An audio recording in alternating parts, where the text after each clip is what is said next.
everybody. Thanks for joining us here today. And I'm very happy to welcome Rad Drew. Hi, Rad. Hi, Nicole.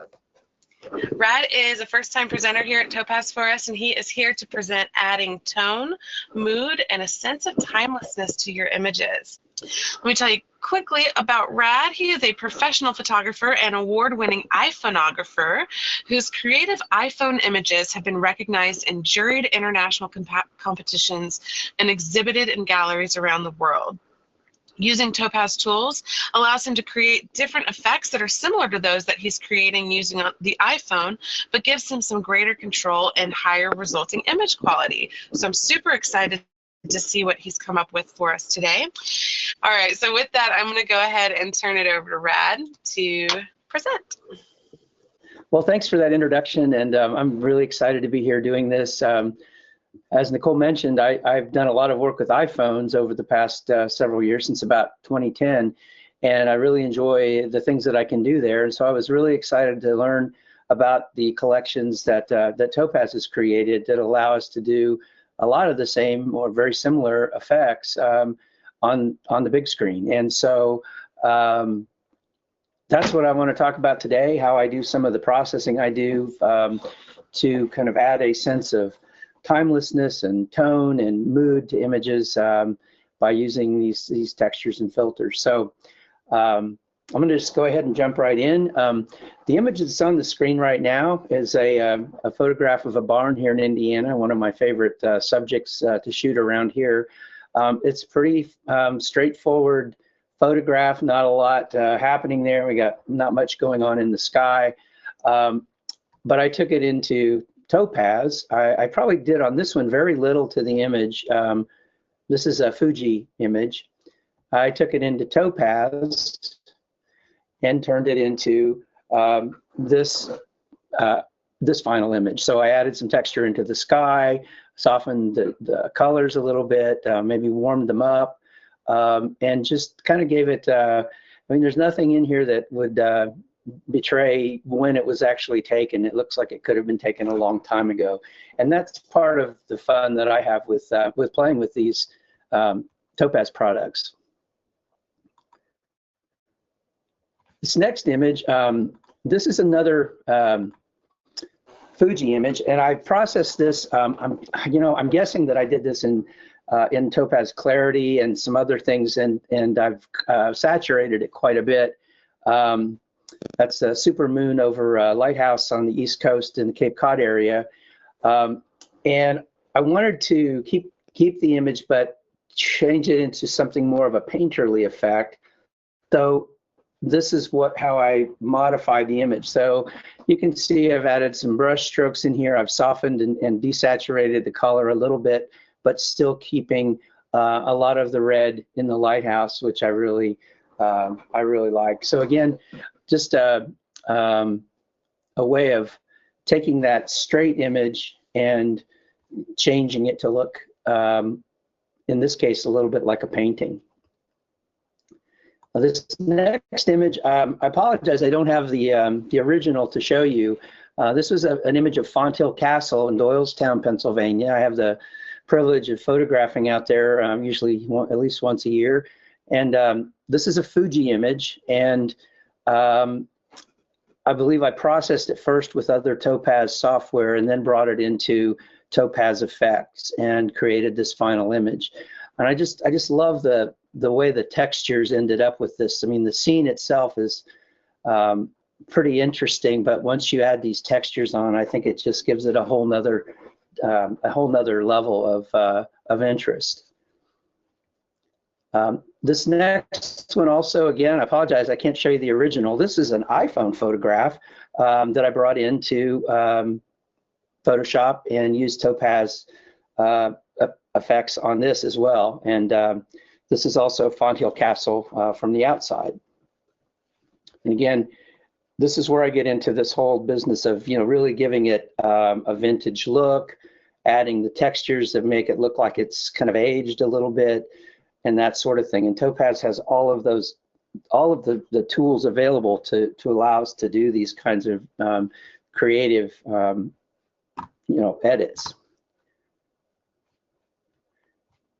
My mouse is giving me fits here. It's not wanting to go where I want it. Okay.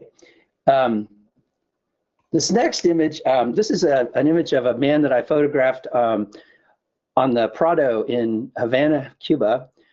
It's a pretty flat image, not a lot going on there, but I really liked his face, the eyes. I liked some elements in the photograph, but I needed to do something with it to bring it to life. What I chose to do was bring it into Topaz and use the effects there to add these textures and to bring out some of the textures in his face and eyes, and of course, keeping this red alive in the in the image as well. Let's see. Okay, so this is actually one of the images that I'd like to work with today, and I'm just going to show it to you in its original form first. This is a harbor in, again, on the East Coast off Cape Cod. I've already done some processing on this image already. I've done a little bit of cropping. I cleaned it up. There was some debris down here in the foreground that I took out using the content-aware software in Photoshop. And I may have run curves on it and just done some things to balance the image before starting. But then once I took it into Topaz, I turned it into this. So we'll go look at, I'll take you in specifically and show you what I did to get that, but I've given it sort of a softness to it, almost a dreamy quality, if you will. Added a little vignette and done some things with the with those painterly effects. That this is from Impressions, Topaz Impressions. So we'll be looking at that one a little closer in a minute. This next image is also one that is out on the East Coast, a windmill out there. I've already done some processing on the image, again, curves and sharpening and some fundamental things like that. There was also a spotlight down here at the bottom of the windmill that I took out in order to make sure there was nothing in the image that would again betray its when it was actually taken. And then through processing, I was able to turn it into this. So again, I've given it a vintage look. I've put a border around it that gives it some age. I've changed the tone considerably and kind of warmed it up and softened it and all of those things. And again, has sort of a quality of an image that might have been taken, in the 1900s, early 1900s. Let's see. This next image is also, this is one that I want to walk you through as well. This is the original image. This is an iPhone shot that I took about 2 weeks ago when I was in Havana again. And I've run this through, I don't know, for those of you who know the iPhone world, I took it through Snapseed and I did some fundamental adjustments there. As I look at it now, I feel like I probably oversaturated it and maybe did some things there because it's awfully blue down here and awfully orange over here. But this is the image that I started with. And I wanted to transform it into something that had really a timeless quality. This is a very historic location. I wanted to kind of set up that romance of this place. I went in and I took out this this one tower here that, well, I think both of these towers, I took them out. They're some kind of radio towers or something like that. And I ended up with an image that looks like this. So we've softened everything. We've desaturated the color. I added a vignette to bring everything into kind of focal point in the center. And I added a texture that puts some of these little spots like this in different places on the image. And again, we'll go through this one in more detail, and I'll take you through what I did. Let's see if there's one other that I want to show you.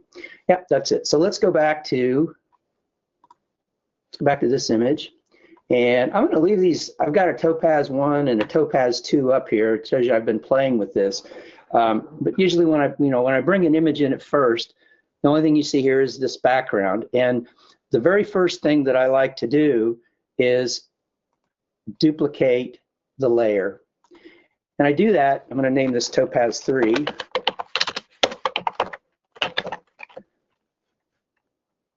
I do that so that we can now make changes in Topaz to that image without affecting the background. So we can come back and look at where we started and see a before and after.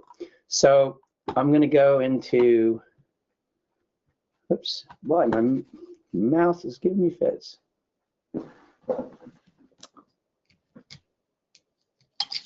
Let's see.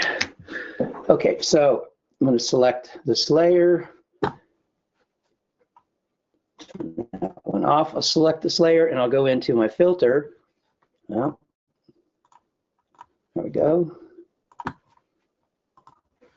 And I'll go down to Topaz Labs and down here to texture effects.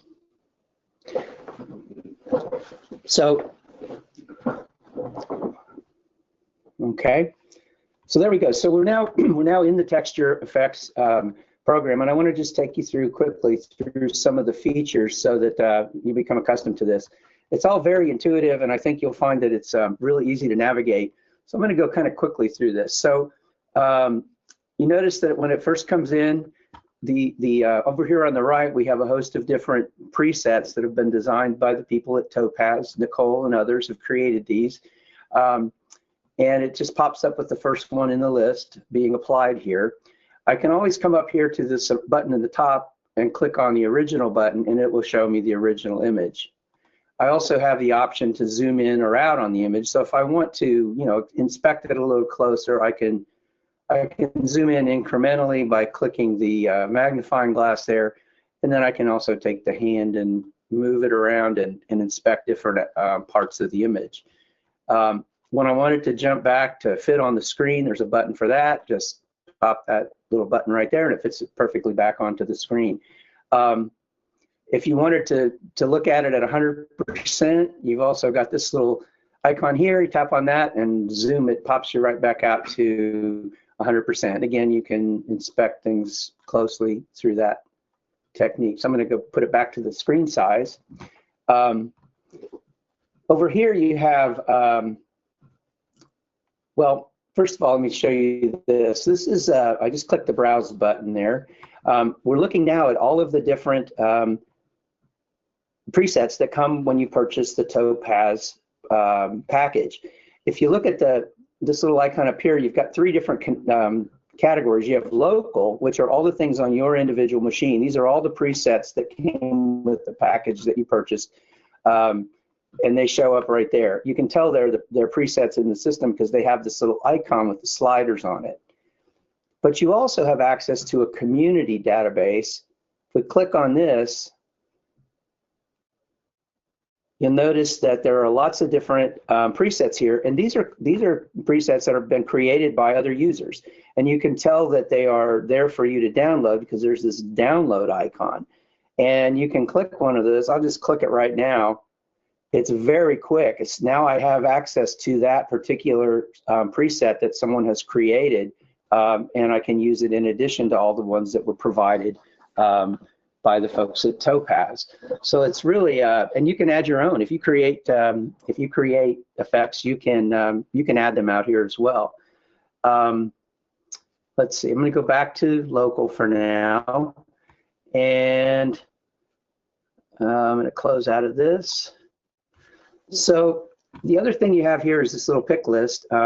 It just shows you how all of the effects are categorized. So you have one button that shows you all the effects, the entire Topaz collection, but then you also have it broken down into these categories. So if you're looking for a vintage look, you can click on that and it brings up ones that might apply as a vintage kind of look.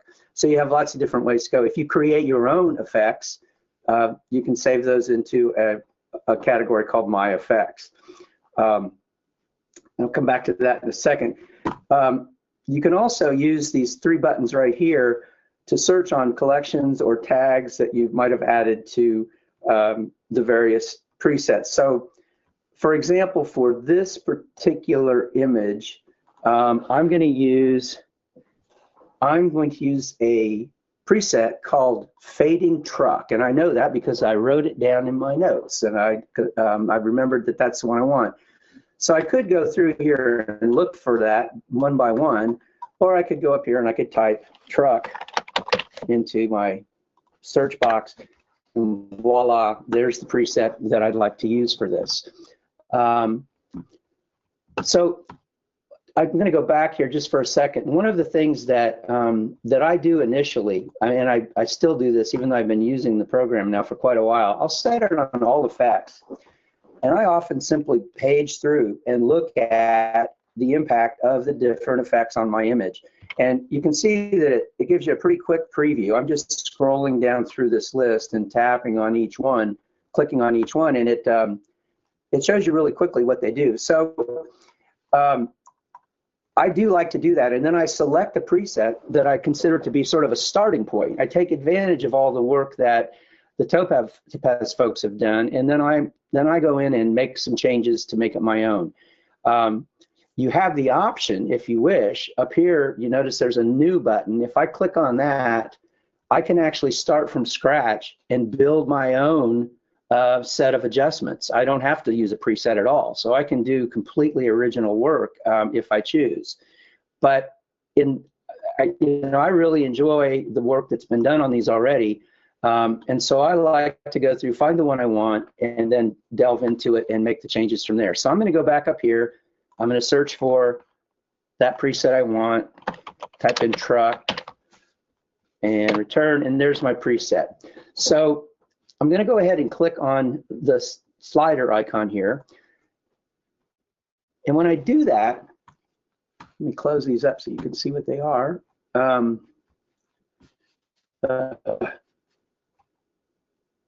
Okay, so when I do that, you can see that there are 7 different adjustment kit packages there.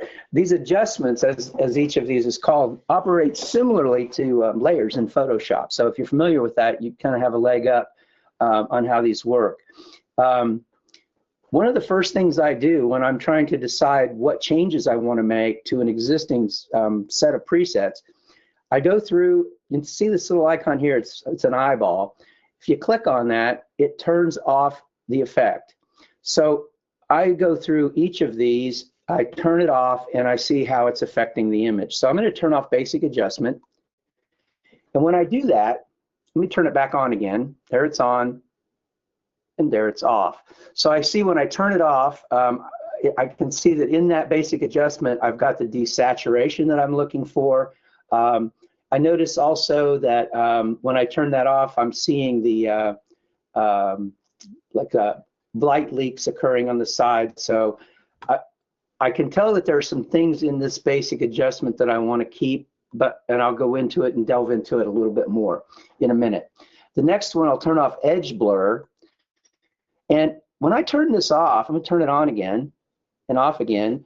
I'm even going to blow this up a little bit because honestly, when I look at this even close up, there's edge blur. I'm going to turn it off, turn it on, turn it off. I'm not really seeing what edge blur is doing to this image. So for that reason, I'm probably not going to worry about making any adjustments. I'm just going to turn it off. In fact, I could even just delete it from my list altogether. But for right now, I'm just going to leave it turned off. So I'm going to go down to film grain and do the same thing. Turn it on, turn it off. If I look very carefully at the lighthouse, I can see a really, really subtle change in the grain, but it is so small. I'm either going to want to increase that if I want to keep it at all, because I can't really see the effect at this point, or I may just eliminate it because it's not really doing anything for me to my image right now. So again, keep in mind what I'm trying to get to is an image that has sort of a timeless quality to it, maybe looks like a vintage or an antique photograph that was taken a long time ago. So the next one, let's see, film grain, we looked at Vignette. I'm going to look at the Vignette. Now, when I click on Vignette or turn Vignette off, I'm noticing that I've got these light leaks over here, and the Vignette kind of dims those a little bit. But for what I want to do, I'm probably going to bump the vignette up a little bit and maybe eliminate the light leaks. When I look at dust and scratches, I turn it off and turn it on. If you look right over here and right up in here, watch when I turn it off. We're losing those little specks. So there's a very, very, very subtle dust and scratches texture applied there, and we're going to either eliminate it or we're going to increase it to add some effect that we might want. These other two, here's a light leak. If I turn that off, that's the one on the right. The one down here is the one on the left. I don't want either of those because I want to do a vignette around that, and I want to kind of bring our viewer into this part of the image. And following that principle that we usually look at the area of the image that is brightest and sharpest, I'm going to tone this down as we go through the vignette and make some changes there. So let's go back up and take a look at basic adjustments. So when I look at the basic adjustments and open it up, you can see I've got all these different things that I can adjust. It's very powerful in that I can choose to increase the brightness. I can choose to manipulate the brightness of just the shadows alone or the highlights. So a lot of times, particularly when we do an app like this, I'll come in here and I'll just slide things to the extreme in both ends. So here's all the way -1 on the slider for the shadows. So it's really darkening everything. If I go all the way the other way, it brings them way up. So usually what I do is do that, and then I play with it a little bit and look for what I kind of refer to as a sweet spot that gives me exactly what I'm looking for. And I'm looking into these shadow areas here to see the amount of detail that I'm getting. And I want a little bit, but I don't want it bright and I don't want it too dark. So I'm looking for a little middle ground there. So I do that with each of these sliders. Clarity is another one. A lot of times with the vintage images, I don't want them to have a high degree of clarity. I want them to be a little soft, a little muted. So I might play with this a little bit. I can slide it down and make it much more muted, or I can crank it way up and look at what happens to my contrast then. It gets really over the top, kind of real HDR almost. Plus it blows out some of the cloud areas. So I'm going to bring this back down maybe to about, I don't know, almost 0 or maybe right in there. So I'm keeping some of the tone and not blowing out this area, and I'm got a little bit of softness there. Saturation, again, it's like many sliders you've seen. You can crank it way up and overdo it, or you can back it down to almost black and white. What I'm looking for here, again, to get an old looking image, is I want those tones to be muted, kind of washed out a little bit. And I may want to warm it up just a little bit, and I can do that with temperature over here. You can also play with the tint, same way. Opacity allows you to take it back down and minimize all of those effects, or you can increase that opacity and have some more control over how all of these adjustments are going to affect your image. So for basic adjustment, I'm pretty good there. I'm going to go ahead and close that up. And edge blur, we decided we didn't need it all. I'm going to use the trash can over here. I'm going to delete it. I don't want it in there, so it's gone. So now I'm going to go in and look at film grain. Now, this is one if we turn it off and turn it on, we're not seeing a whole lot of effect. A little bit over here if you look in those areas, but it's not a lot, but it's a little. What I may do is increase the size a little bit and maybe increase the strength a little bit. And now let's see there's off and there's on. I kind of like what's happening there. I like that it's giving it a little bit of graininess in the sky and in these areas over here. So I'm going to go ahead and keep that the way it is. Now, you can also, adjust that further by, again, playing with your opacity. You crank it down and you eliminate the effect pretty much. You move it back up and you bring it in. So you can play with this a little bit and even adjust it even further. So I'm going to go about right there. So then the next one, the vignette, this is where I have a lot of fun with the vignette. I really like the way you can use a vignette to kind of guide your viewer into your image. I'm going to just ramp this up real high so you can see how this all works. And it's not unlike other programs you might have seen, but it's got, I think, a little bit more control over the vignette. So right now there's our vignetted area right there. And you notice you've got a roundness slider here. There, if I come down this way, it's very square. But if I go up the other way, it begins to become more round or oval.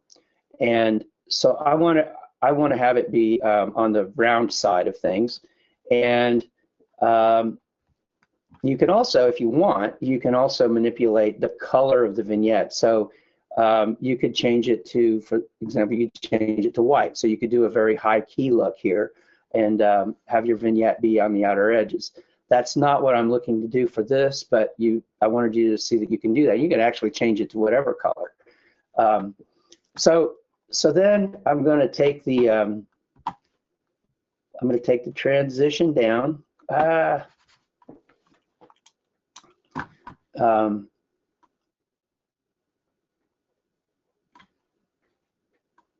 Increase the size.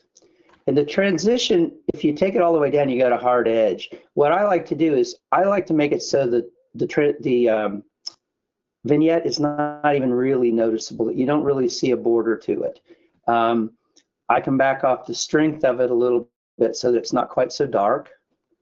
But what's happening is these outer edges where we don't really want our viewer necessarily to go to are dark, so the eye is going to come back into here. This leading line is going to pull them right into the castle and what we really want them to see.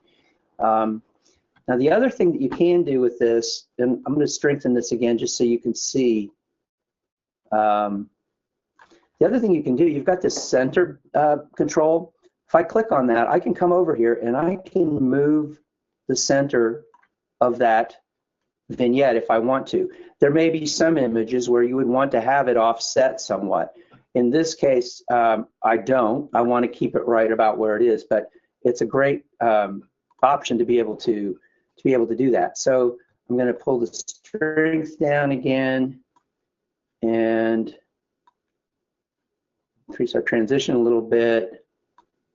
And so that's about right, I think. So that's where I'm going to leave that. I'm going to go ahead and close that up and call it done. On the dust and scratches, we've got a little bit of dust going on up here in this corner. If I turn it off, they're gone. If I turn it on, it's pretty subtle, but I might want to emphasize it just a little bit. So I can come in here, I can adjust the opacity. So if I increase that opacity a little bit, I'm getting a little of that effect kind of bump out. If I wanted to, I could change that color of it and all that. You can do all of that right here. And I'm not going to go into that, but I do want to show you one thing that's really cool about the dust and scratches. It's true of other effects in here too. When you see a list of them like this, the one that's the plot, the one that's in the blue square. But if you go down here and you notice, you can flip this thing. Think of it as it's a texture on top of your picture. Well, you can. Right now we've got these. This dust is over here in the upper right corner. But we can flip it so that we put that dust over in the upper left corner. So I'll just do that by clicking the flip horizontal button. Look, we've just moved our texture. So it's a way of allowing you to balance what you're seeing on the screen. If you want to offset things, move your texture around. You can also do that with flipping vertically and horizontally. So here's a vertical flip. And so now we have all that stuff that was on the top is now on the bottom. We have a different look up here. And I kind of like that. It kind of almost looks like a starry sky. And I think I'm going to stick with that. The other thing you can do here, you've got an invert button. Watch what happens when I click on invert. All the white dots just turn dark. So you can flip that around, and there are some images where you may want to have that be different. In this case, I like the light dust on the dark background, and I'm going to keep it that way. So that's really, I'm going to be done with that. We decided that the light leaks, if I turn those back on, I don't like those. They're interfering with the vignette that I want. So I'm going to go ahead and just trash those guys. We don't need them. And I'd say we're real close to done. The one thing I want to add, though, I want to add an adjustment to soften things a little bit. So if I go in here and click on Add Adjustment, I can go and add a diffusion adjustment. So this will allow me to soften everything. So there are a couple ways you can do this, and I kind of like, well, one way is just to adjust your strength and adjust the softness, and then you can turn it on and off, and there's off and there's on. So you can see kind of the difference. The other thing that I like to do is to crank both the softness and the strength all the way up, and then control with opacity. So you can set it high, and then you can use the opacity slider as kind of a dial to dial you in on that sweet spot that looks right to you. I really like the softness. I think soft focus can give things a real dreamy look, and I just like it. Now you also have the option to throw in a blur here. I think sometimes that can be too much, but it's kind of one of those artistic calls that you'll have to make on your own things. But for this one, I'm not going to add a blur at all. I'm going to go ahead and stop. So there we go. That's kind of where I want to leave it. I'm not going to do much more. If anything, I might increase the diffusion a little bit. But for right now, I'm going to say that's good, and I'm going to click OK if my mouse will quit arguing with me. There we go. And it's doing its thing.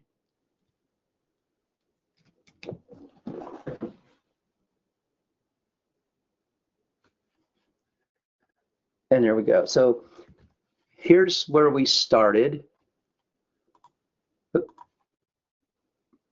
And here's what we just did.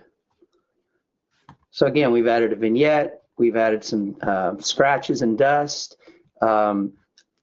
We softened everything a little bit, and we muted the color down and softened the tone. So again, I think, you know, for what I like to do, I think I've achieved my goal here. I've turned a pretty straight image into a very vintage looking piece that could have been taken a long time ago. All right, so that was one. The other one I'd like to show you is, okay,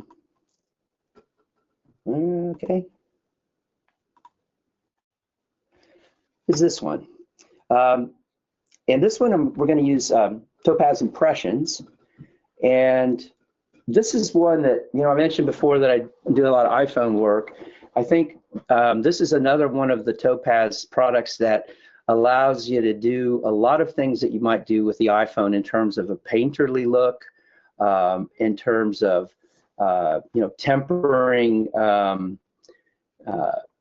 the impact of a filter that you apply, because you can dial things down and have things be really subtle. And I think a lot of times subtlety is something that we need to pay more attention to. We all see things that get kind of over processed or whatever, and I think, you know, being subtle with our filters and our techniques can be a pretty cool thing, and that's what I like to do. So again, what I'm going to do is start with this background. I'm going to duplicate the layer.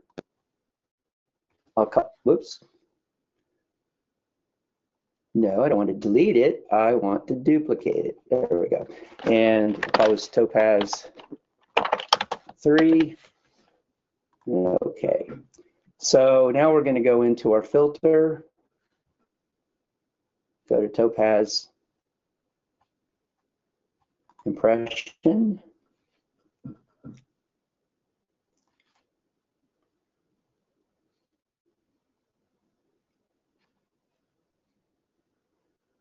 Okay, so I'm going to walk through the interface really quickly. It's very similar. All the Topaz products kind of have a similar look and feel, but this one is a little different than the last in some subtle ways. So I want to kind of show you those. You have lots of different ways you can manage your workspace here.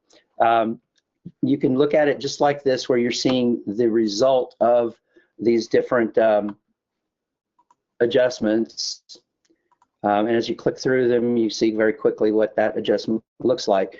You also have the option to view things in a variety of different ways. If you come up here to the upper left corner, there are a series of icons. This one allows you to view things with the slider back and forth between the original and the affected image. You can have a similar split, a horizontal split like this, so you can see what's going on. And then you can, this is showing you the partial image, but you can also have the split show you 100% of each image. So it's a real good way to watch what you're doing, see how things are affected kind of in real time without having to switch back and forth between the original and the affected image. You also have the option to split things horizontally. The other thing you can do in impression, you have a zoom slider up here. This is a magnifying glass. When you mouse over that, you've got the slider. You can increase the size of things again if you want to inspect what you're doing. And it's just a great tool. I'm going to switch back to the single image. You also have these little arrows here, so you can increase your size incrementally and have a little more control. The other thing you can do, if you have a little wheel on your mouse, I'm just taking the wheel and spinning it on my mouse, and I'm enlarging that way. So it's a real quick way to jump up and see what's going on. Let's go back to this abstraction one for a second. So the other thing that I really like within this part of the features of this interface, if you notice down here in the lower left, you have a slider called strength. Right now, we're applying 100% of this abstraction one texture adjustment to the image. But you can come down here and slide it down. You can go anywhere from 0, where you have no impact at all on the image, all the way up to 100. So you can, again, dial it back. You can look for that subtlety, that little place right in between not enough and too much. And clearly that's going to be different to everyone, but I think it's important that we have that control. And I just love that that feature's there. You can also incrementally click on the arrows if you want to do it in a more controlled way. I think I neglected to talk about the blend modes in effects, but you do have those here. In any of the applications that you might have used where you're doing blending, there are standard blend modes that allow you to change how those images get blended together. And Impressions is no different. You have these 6 different options here, and you can click on each one to see how they change the outcome of the image. So in this case, I'm going to stay with normal, because I like how that's working out. So I'm going to stick with that. And I'm going to just delve into what I did with this now. So again, in the same way effects had its little list of categories, you have the same thing here. I'm going to use a pastel. So I'm going to go into the pastel, and I think the one I want to use is pastel 3. Yeah, this one right here. So I chose this particular preset. Again, I encourage you to go through and look at each of them and see how they affect things. But I chose this one because I like the softness. I like the brush they chose, which is kind of a soft brush.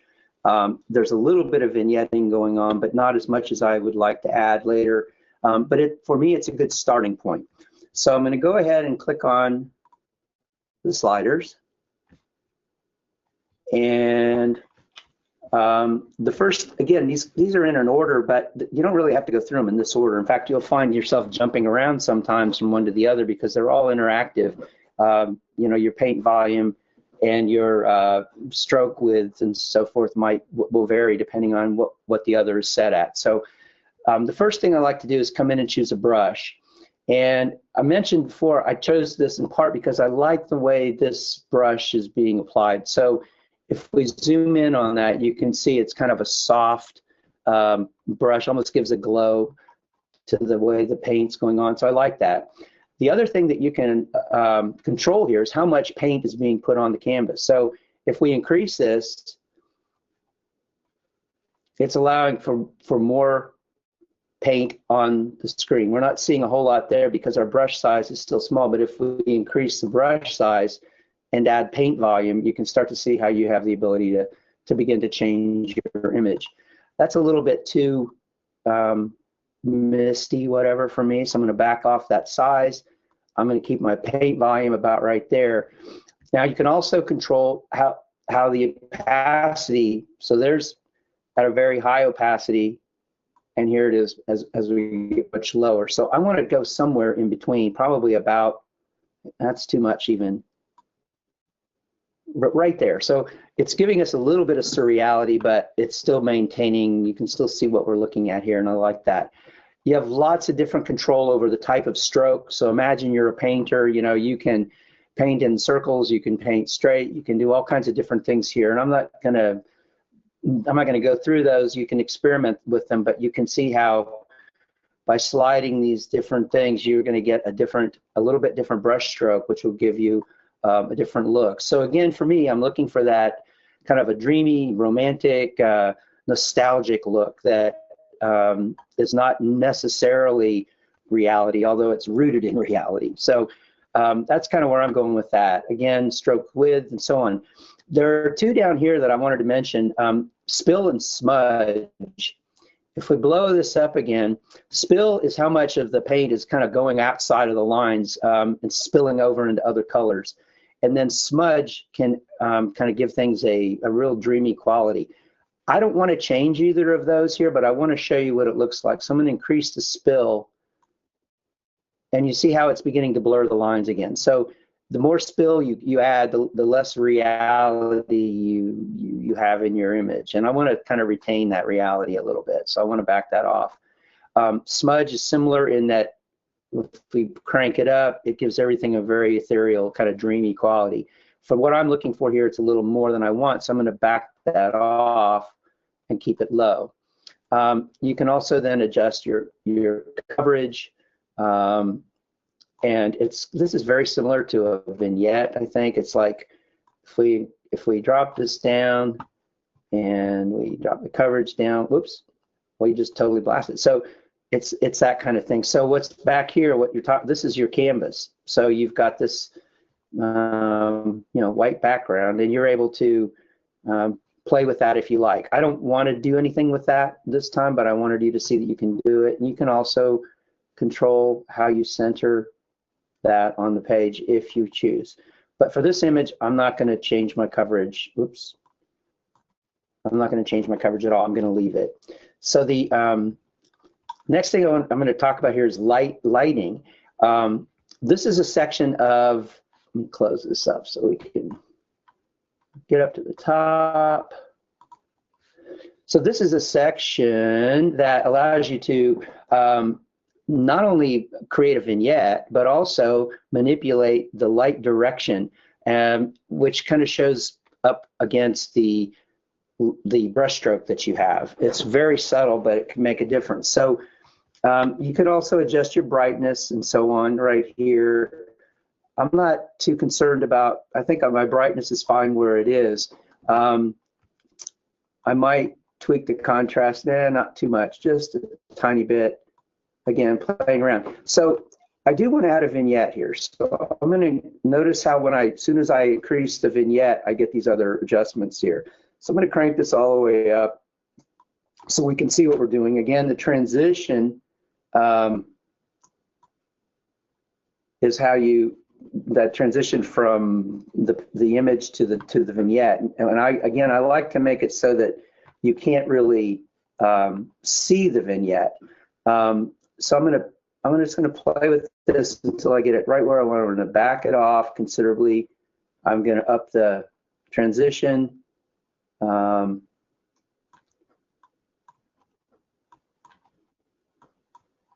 I'm going to probably land somewhere, well, maybe a little too dark, something like that. So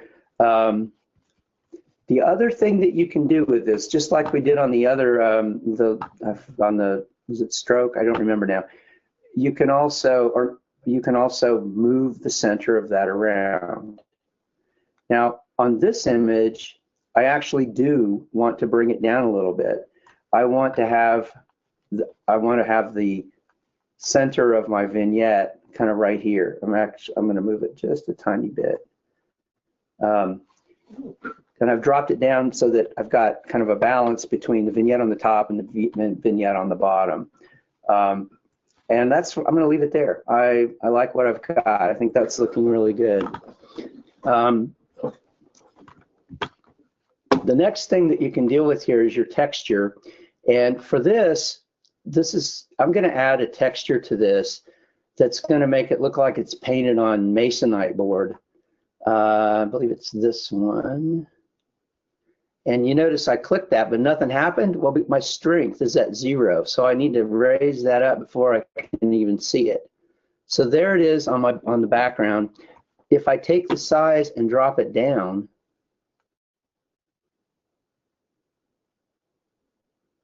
I'm starting to get a very, very tiny, small pattern in the back.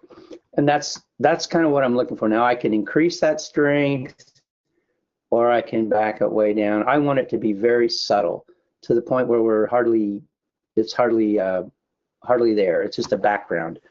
And I'm going to leave that as it is, and close that up. And that's looking pretty good to me. I'm going to go ahead and say okay.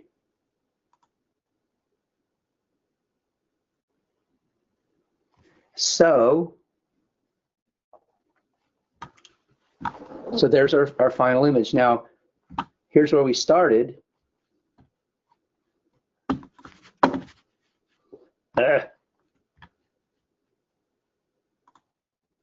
So there was the original, and there's where we ended up with our soft focus.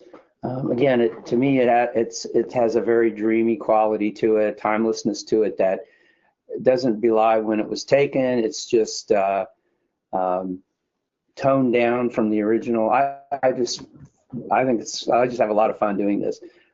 Just to show you, here are a couple other effects. This is another one that I did earlier that is similar but different. And then this is one that was really over the top in terms of the paintbrush and so on. But it just gives you an idea of the endless variety that you have and the artistic capability that you have with each of these. Thank you so much, Rad. This has been great. We're getting a ton of fantastic feedback. Oh, I'm so glad. Thanks for having me. I really enjoyed it, and I look forward to continuing to work with Topaz. It's a lot of fun. Thanks, everybody, and we will be talking to you soon. Have a great afternoon, evening, or morning, wherever you are.